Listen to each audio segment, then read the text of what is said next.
안녕하세요. 우리가 함께 삶에 대한 가장 솔직한 생각과 감정을 공유할 수 있는 오늘의 위로에 오신 것을 환영합니다. 오늘 제가 이야기를 하나 해드리고 싶은데 아마 많은 분들의 이야기일 거예요. 출근에 대한 열망으로 내가 마지막으로 잠에서 깬 게 언제였는지 기억하니? 아니면 아침에 눈을 뜨면 피곤하고 나른해져서 침대에서 일어나기 싫은지 얼마나 됐어요? 자명종 시계가 간헐적으로 울리고 당신은 단지 연기 버튼을 몇 번 더 누르고 싶을 뿐이다. 결국 당신은 마지못해 침대에서 일어나 습관처럼 커피 한 잔을 탄 다음 아무런 의욕도 없이 컴퓨터 화면 앞에 앉습니다. 나도 그런 적 있어. 그렇게 하루하루가 시작된 시기가 있었어요. 그 당시 서울의 한 작은 회사에서 일했는데 사무실은 강남역 근처의 한 건물 15층에 있었다. 매일 아침 나는 붐비는 기차에 붐비고 회사 근처 편의점에서 산 아메리카노 한 잔을 손에 들고 서둘렀다.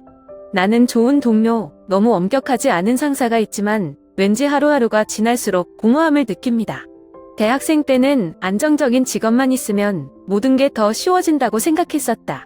하지만 막상 촬영에 들어갔을 때 긴 날들이 있다는 것을 깨달았고 완료해야 할 임무 목록만 봐도 지쳤다. 카운트다운이 끝날 때까지 카운트다운을 하고 있는데 시간이 빨리 갔으면 좋겠어요. 그리고 한 생각이 머릿속에서 계속 반복되었다. 퇴사할까? 그러나 나는 다시 자문했다. 일을 그만두는 것이 정말로 자신을 더 낫게 하는데 도움이 될까? 아니면 단지 일시적인 감정에 대한 회피 방법일까? 여러분도 그런 생각을 하셨다면 저와 함께 이 얘기를 나눠보도록 하겠습니다. 어쩌면 우리는 우리 자신에 대한 답을 찾을 수 있을지도 모른다. 왜 우리는 일에 실증을 느낄까요? 일만 생각하면 마음이 무거워지는 하루를 보낸 적이 있나요? 제가 예전에 누구나 그럴 수 있지 않을까라는 생각이 들어요. 처음 출근했을 때 저는 항상 적당한 직업을 찾으면 매일 행복하고 동기부여가 될 거라고 생각했어요. 하지만 현실은 그렇게 간단하지 않다. 좋아하는 일이든 아니든 간에 우리는 좌절하고 방향을 잃을 때가 있을 것이다. 일이 반복되기 때문일 수도 있고 주변 환경의 압박 때문일 수도 있고 때로는 우리가 하고 있는 일에서 더 이상 의미를 찾을 수 없을 수도 있습니다. 2년 전 서울 마포의 한 언론사에서 일했던 기억이 나요. 제 사무실은 한강 근처에 있는데 아침에 일찍 출근하면 햇빛이 수면으로 들어오는 것을 볼 수 있어서 매우 아름다운 풍경을 만들어냅니다.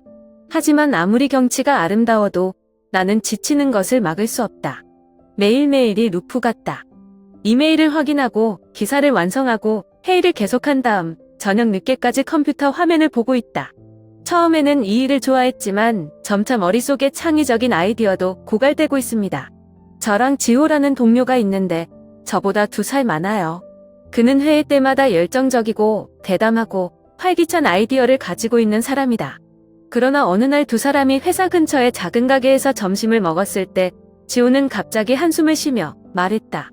심심하지 않아요. 하루하루가 똑같은 것 같아요. 이 직업을 좋아했었는데 지금은 별로 좋아하지 않아요. 저는 깜짝 놀랐어요. 항상 지호가 힘이 넘쳐서. 그런데 그때 깨달았어요. 나만 그런 게 아니라는 걸. 일이 아무리 재미있어도 혁신 없이 한 가지를 영원히 할 때 우리는 지루함을 느낄 것이다. 하지만 반복 때문만은 아닙니다. 때때로 우리는 우리가 하는 일에서 가치를 느끼지 못하기 때문에 일의 실증을 느낍니다. 어떤 날은 이런 생각이 들기도 해요. 이 기사가 정말 누군가에게 도움이 될까? 내가 뭔가 의미 있는 걸 만들고 있는 건가? 그 느낌은 일과의 연결을 잃게 만들고 점차 더 이상 즐거움을 위해가 아니라 책임감을 위해 모든 것을 한다. 많은 사람들이 좌절감을 느끼는 또 다른 이유는 작업 환경이다. 저희 회사가 그렇게 가혹한 건 아닌데도 불구하고 부담감이 많이 부족하지는 않아요. 한 번은 이틀 안에 프로젝트를 끝내야 했고 밤늦게까지 일했지만 결국 상사의 간단한 코멘트를 받았습니다. 괜찮아요. 그때 저는 깨달았습니다. 때때로 우리를 지치게 하는 것은 일의 양이 아니라 인정받지 못하는 감정이라는 것을 말입니다. 그렇다면 우리는 이 일에 정말 열정적일까요? 아니면 처음부터 우리는 해야 한다는 이유만으로 그것을 선택했을까요? 안전한 선택이기 때문일까요? 우리가 일에 실증을 느끼는 많은 이유들이 있다. 하지만 이런 상태에 빠지면 직장을 그만두는 것이 최선의 해결책일까요? 아니면 우리가 할 수 있는 다른 일은 무엇일까요? 다음 코너에서 같이 고민해봅시다. 감정적으로 그만두다 옳은 결정인가? 아주 나쁜 날들이 있어요. 밀려오는 일에 지치고 끝없이 이어지는 회의와 우편함으로 가득 찬 이메일 때문에 지칩니다. 상사의 무심코 한마디나 고객의 비난만으로도 난 더 이상 안 해. 라는 생각이 드는 날이 있다. 그만둘래요. 하지만 감정적으로 그만두는 것이 정말 옳은 결정일까요? 서울의 어느 겨울 저녁, 대학 시절 절친한 친구 혜진이와 홍대의 작은 카페에 앉아있던 기억이 난다. 가벼운 노란, 불빛이 있는 따뜻한 카페, 밖에는 오가는 사람들로 붐비는 거리에 눈이 부슬부슬 내린다. 혜진이는 한숨을 쉬면서 라떼를 휘저으며 말했다. 퇴직했어요.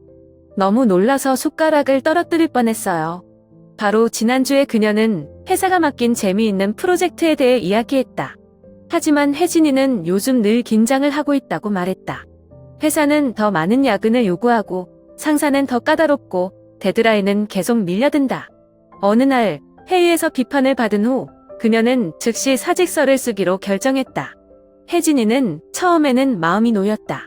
더 이상 서두르는 아침도 없고 더 이상 긴박한 회의도 없다. 하지만 몇 달 후에 그녀는 다시 걱정하기 시작했다. 새로운 직업은 기대했던 대로 되지 않았고 동료들은 냉담했고 월급은 예전만큼 좋지 않았다. 혜진은 모든 곳에 압박감이 있고 모든 일에 지칠 때가 있다는 것을 깨달았다. 그리고 그녀는 스스로에게 물었습니다. 내가 너무 성급하게 결정한 거 아니야? 혜진이의 이야기는 드문 일이 아니다. 많은 사람들이 우울하거나 어려움을 느낄 때 바로 퇴직을 탈출구로 생각할 것이다. 하지만 사실 때때로 문제는 일이 아니라 우리 자신의 감정과 마주하는 방식에 있습니다. 그만두지 말라고 하는 게 아니에요. 하지만 결정을 내리기 전에 스스로에게 물어보세요.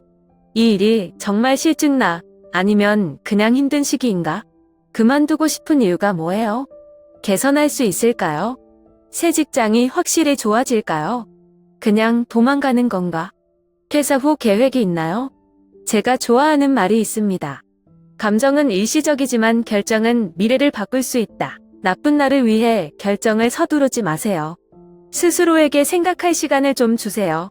고민 끝에 퇴직하는 것이 여전히 필요하다고 느낀다면 새로운 여정을 떠날 준비를 잘하세요. 어떤 결정을 내리든 기억하세요. 일이 전부가 아니라는 것을. 무엇보다 중요한 것은 보람을 느끼게 하는 삶을 살고 있느냐 하는 것이다. 일을 그만두기 전에 스스로에게 이런 것들을 물어보세요. 연남동의 한 골목길 계단에 둘이 함께 앉아있는 늦은 저녁 누군가로부터 들은 말이 있다. 때때로 우리는 일을 정말 싫어하지 않습니다. 그냥 지쳐요. 그날은 3월의 어느 날, 아직 약간 쌀쌀한 날씨였다. 마케팅에 종사하는 친구인 민지를 만났어요. 그녀는 3회 연속 회의와 고객들로부터 거절당한 광고 캠페인, 그리고 상사의 문자 메시지와 함께 긴 하루를 마무리했습니다. 우리는 더 많은 창의적인 아이디어가 필요해. 민지는 너무 피곤했어요. 그녀는 나에게 말했다. 저는 정말 그만두고 싶어요. 그런데 이걸 해야 될지 모르겠어요. 바로 대답 안 해. 내가 알기 때문에 그만두기로 결정하는 것은 결코 쉬운 일이 아니다. 당신도 이런 상황이라면 사직서를 쓰기 전에 스스로에게 몇 가지 질문을 해보세요. 결정을 미루기 위해서가 아니라 독자분이 자신에게 옳은 일을 하고 있는지 확인하기 위해서입니다. 내가 이 일을 정말 싫어할까? 아니면 그냥 피곤할까?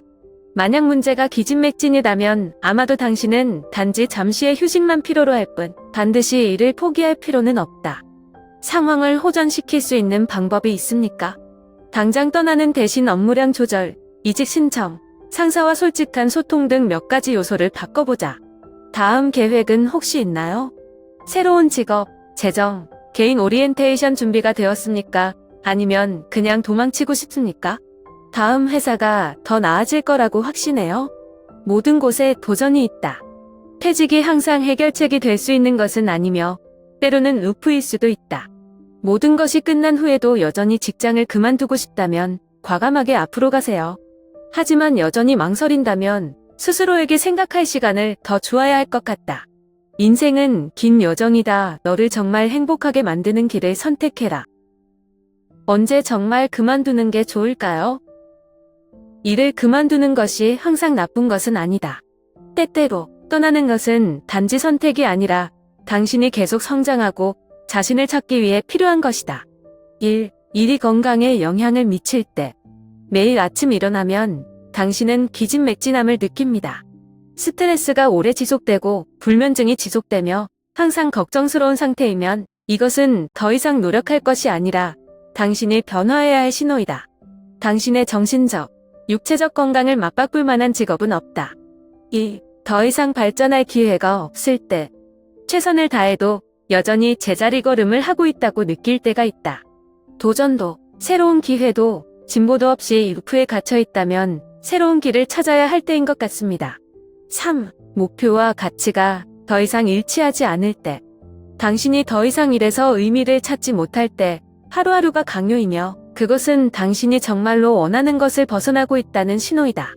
때때로 우리는 변하지만 일은 그렇지 않습니다. 그리고 이 길이 더 이상 당신을 위한 길이 아니라면 다른 길을 찾는 것을 두려워하지 마세요. 4. 준비성이 철저할 때. 계획 없이 떠나는 것은 당신을 또 다른 루프에 빠지게 할 뿐이다. 직장을 그만두기 전에 다음 방안이 있는지 확인하세요. 새로운 직업, 생계를 유지할 수 있을 정도의 재정, 또는 적어도 안전지대를 벗어날 때 당황하지 않도록 하기 위한 명확한 계획이 있는지 확인하세요. 만약 당신이 이러한 상황들에 처해 있다고 생각한다면 아마도 일을 그만두는 것을 정말로 고려할 때일 것이다. 중요한 것은 일시적인 감정 때문이 아니라 준비와 결심을 가지고 떠나라는 것이다. 직장을 그만둔다고 해서 실패하는 것은 아니며 때로는 더 나은 새로운 여정을 시작하기 위한 첫걸음이기도 합니다. 어느 가을 오후 인사동의 단골 카페 창가에 앉아 보도에 느릿느릿 떨어지는 단풍들을 보며 인생은 잎사귀들과 마찬가지로 새로운 여정을 시작하기 위해 놓아둘 때가 있다고 생각했다. 직장을 그만두는 것은 쉬운 결정이 아니다. 때때로 우리는 두려움과 미래에 대한 두려움 때문에 머무릅니다. 때때로 우리는 단지 나쁜 날을 위해 떠나고 싶어 합니다. 하지만 가장 중요한 것은 자신이 정말 필요한 것이 무엇인지 이해하는 것이다. 일이 단지 지루한 단계에 있다면 다시 동기를 부여해보라. 새로운 기술을 배우거나 다른 관점을 찾거나 자신에게 침묵을 주는 것과 같은 작은 변화는 새로운 것을 만들 수 있다. 하지만 매일 출근하는 것이 억지라면, 더 이상 직장이나 사람들과 연결되어 있다고 느끼지 않는다면 아마도 걸어갈 때일 것입니다. 그만두는 것은 실패도 아니고 도망치는 것도 아니다. 그렇게 자신에게 더 잘 맞는 길을 다시 선택하는 것이다. 아무도 당신을 대신해서 결정할 수 없다. 왜냐하면 오직 당신만이 자신에게 가장 좋은 것이 무엇인지 알고 있기 때문이다. 들어주셔서 감사합니다. 여러분도 이런 경험을 해보셨다면 저와 함께 생각을 나누세요. 남든 떠나든 항상 여정에서 의미를 찾길 바란다.